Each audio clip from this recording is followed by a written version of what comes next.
Hello, আসসালামু আলাইকুম। আপনারা সবাই কেমন আছেন? আমি রোমানাস কিচেন থেকে চলে আসলাম।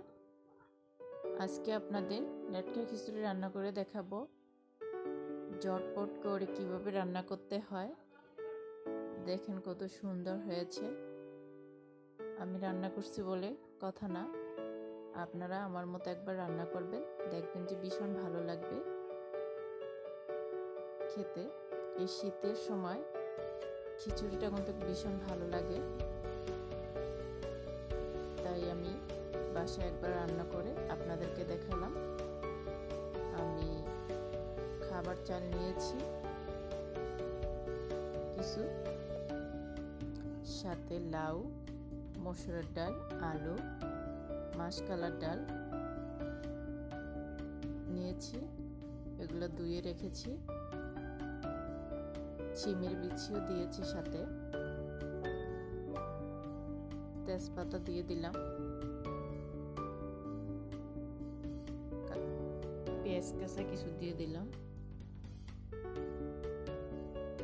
পেঁয়াজ কুচি দিয়ে দিলাম, সাথে কাঁচামরিচ দিয়ে দিলাম। আমি মেখে বসাবো এভাবে। আমি লবণ দিয়ে দিলাম 1 চা চামচ, আদা বাটা, রসুন বাটা 2 চা চামচ দিয়ে দিব,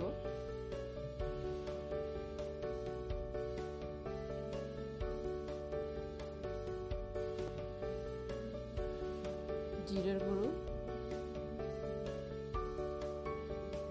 হলুদের গুঁড়ো, মরিচের গুঁড়ো,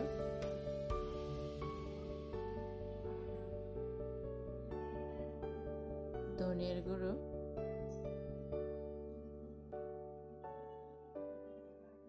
এখানে লং, এলাচ, দারচিনি ব্যবহার করব না। আমি তেল কিছু দিয়ে দিলাম। লং, এলাচ, দারচিনি যদি ব্যবহার করেন, খিচুড়িটা একটা বিশ্রী গন্ধ আসে, সেটা খেতে ভালো লাগে না। আমি এখন পুরো পাতিলটা ভরে পানি দিয়ে দিলাম, এখন চুলাতে বসিয়ে দিলাম।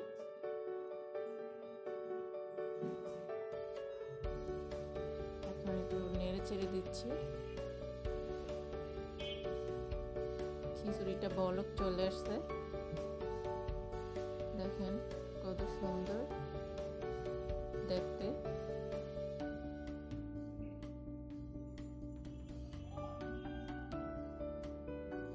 কোনো ঝামেলাই নেই তেমন, আপনারা একবারে মেখে বসিয়ে দিবেন, আর কোনো ঝামেলাই হবে না। দেখেন খিচুড়িটা কড়াই একদম সুন্দর হয়ে গিয়েছে। আমি আর একটু পানি শুকিয়ে নিব। এখন আমি পেঁয়াজটা আর রসুনটা ভেজে নিচ্ছি। এরা একদম পুরো বাদামি কালার করে নিতে হবে। পেঁয়াজ আর রসুনটা বাদামি কালার করে নেবেন। আমার পেঁয়াজ আর রসুনটা বাদামি কালার হয়ে আসছে, এখন আমি খিচুড়িতে দিয়ে দিব।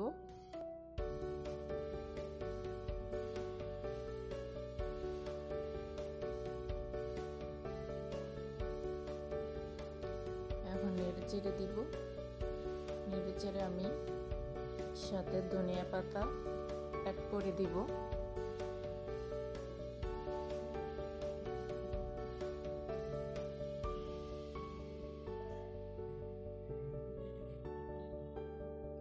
আমি ধনিয়া পাতা দিয়ে দিলাম।